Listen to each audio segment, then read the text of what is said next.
Well guys, let's take some activities to understand that water exerts pressure on all the sides, and also the pressure depends on the height of the water basically inside a container.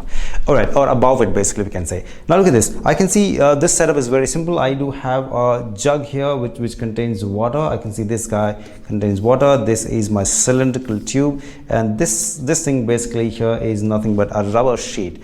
So let me zoom this up for you guys. I can see that that's a rubber sheet right now, right? And I can see this is nothing but the container in which I'm pouring the water. And let's see how this whole thing works. If I run this experiment, what's happening is I'm pouring water into this cylindrical tube, and see the amount of water being above. Look at this. If I'm adding more water, what's happening to the rubber sheet is bloating up, right? So the amount of bulging here depends on the height of the water. If the height is so much, look at it. If I say very clearly that if the height is so much and this much is the bulge, let's draw that. Now what happens if I pour a little more water? I can see, look at this, I'm pouring a little more water, and I can see that the height of the water now is here. In this case it is somewhere here, and now the bulge is more. So basically I say that the pressure here depends on the height, right, above this particular point. That is one thing to notice.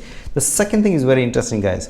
If you see, let's fix this whole thing. Let me move this guy till here. I can see, yeah, right now the water is at this height, so I can see the bulge is actually the maximum. Now let me zoom this for you guys and explain something very interesting. See what happens here. In fact, I can see that the balloon was pushed in all the directions. It means the force was applied in all the directions of the balloon. It just didn't happen in one direction, because balloon can expand in all directions.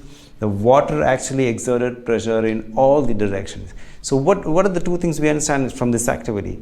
That the extent to which this is bulging up, it basically depends on the height of the water, one thing, and the water exerts pressure or force in all the directions. Basically, it's not only in one direction. It all depends on where it can expand.